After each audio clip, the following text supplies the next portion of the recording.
ఉదయకాల ప్రార్థన.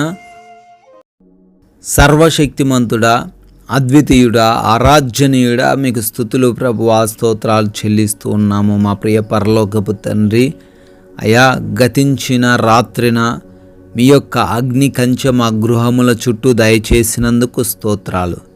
మా అందరికీ కంటి నిండా నిద్రను అనుగ్రహించినందుకు వందనాలు.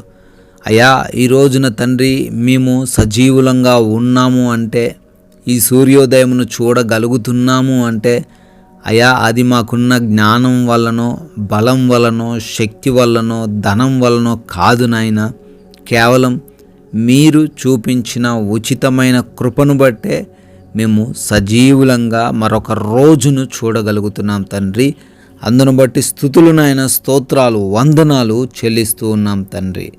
మత్తయి సువార్త 26వ అధ్యాయము 28వ వచనము, యేసు రక్తము పాప క్షమాపణ నిమిత్తము అనేకుల కొరకు చిందింపబడుచున్న నిబంధన రక్తము. అవునయ్యా, ఈ యొక్క గుడ్ ఫ్రైడే రోజున ప్రభువా మేము గ్రహించాలి, మీరు మా కోసము రక్తము కార్చారు, మా పాపముల కోసము రక్తము కార్చారు, మమ్మల్ని నిత్య జీవంలో ప్రవేశింప చేయడం కోసం కలవరిలో బలియాగమయ్యారని మేము జ్ఞాపకం చేసుకోవాలి నాయనా. అయా పాపమును విడిచిపెట్టి మీ వైపు తిరిగి, నిత్యమై ఉన్న వెలుగు వైపు తిరిగి మేము జీవించే కృప మాకు ఈ రోజున అనుగ్రహించమని తండ్రి బ్రతిమాలుకుంటున్నాం తండ్రి. ఈ యొక్క ఉదయకాలంలో ఈ ప్రార్థనలో ఏకీభవిస్తూ ఉన్న ప్రతి ఒక్క బిడ్డను కూడా దీవించండి తండ్రి, ఆశీర్వదించండి. వారందరి జీవితాల్లో గొప్ప కార్యాలు మీరు జరిగించండి తండ్రి. అయా మీకు ఆయాసకరంగా ఎవ్వరు కూడా లేకుండా, మీ నామానికి అవమానం తెచ్చే విధంగా మా క్రియలు ఉండకుండా మాకు సహాయము దయచేయండి. ఈ లోక మాయలో పడిపోకుండా, ఆకర్షణలో పడిపోకుండా మాకు జ్ఞానాన్ని అనుగ్రహించండి ప్రభువా. అయా అదేవిధంగా చేస్తున్న పనులను బట్టి ప్రార్థిస్తున్నాము. బిడ్డల యొక్క వ్యాపారాలు, ఉద్యోగాలు, పరిచర్యలన్నిటినీ కూడా దీవించండి. వారికి మీరు తోడై ఉండండి. తెలివిని, జ్ఞానమును, సహాయమును అనుగ్రహించండి ప్రభువా. నూతన కార్యక్రమములను కూడా ఆశీర్వదించండి. ఆగిపోయిన పనులు కూడా మరలా పునరుద్ధరించబడడానికి సహాయం అనుగ్రహించండి. అయా ప్రార్థిస్తున్నాము. ఆయా పనుల నిమిత్తము అనేక ప్రాంతాలు మేము సంచరించాల్సి ఉంటుండగా తండ్రి మీరు మాకు తోడై ఉండండి. మీ రక్షణలో మమ్మల్ని నింపండి తండ్రి. ఏ అపాయము, ఏ ప్రమాదము ఎవరికి జరగకుండా ఈరోజంతనూ మీరే కాపాడమని అడుగుతున్నాం తండ్రి.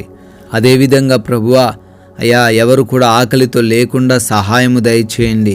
మంచి భోజనం వారికి అనుగ్రహించండి. అయా అనారోగ్య సమస్యలు లేకుండా మంచి ఆరోగ్యమును దయచేయండి.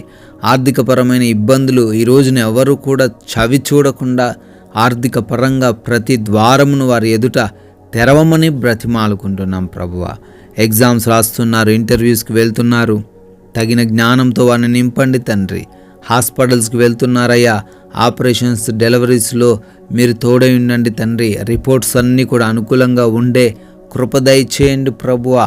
అదేవిధంగా గృహములలో ఒంటరిగా ఉంటున్న యవన బిడ్డలకు, గృహిణీలకు, చిన్న బిడ్డలకు మీ కాపుదల దయచేయండి. వృద్ధులకు మీ రక్షణ దయచేయండి. ఏ దుష్టుడు వారిని ముట్టకుండా కాపాడండి తండ్రి. అయా మా అందరికీ ఈ రోజున నెమ్మదికరమైన జీవితాన్ని దయచేయండి. ఎటువంటి మోసాల్లో మేము పడిపోకుండా, చిక్కుల్లో, ఉచ్చుల్లో పడిపోకుండా, మాటల చేత పట్టుబడకుండా తగిన సమయస్ఫూర్తిని మాకు అనుగ్రహించమని ప్రతి నిమిషాన్ని వినియోగించుకుంటూ అయా మీ నామానికి మహిమ తెచ్చే విధంగా మమ్మల్ని మార్చుకొనమని మీ కృపను బట్టి, మీరు చూపించిన దయను బట్టి బర్త్డేలు, యానివర్సరీలు సెలబ్రేట్ చేసుకుంటున్నారు.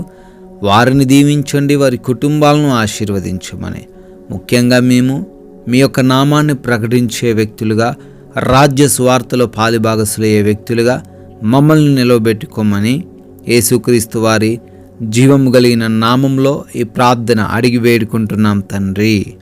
ఆమేన్.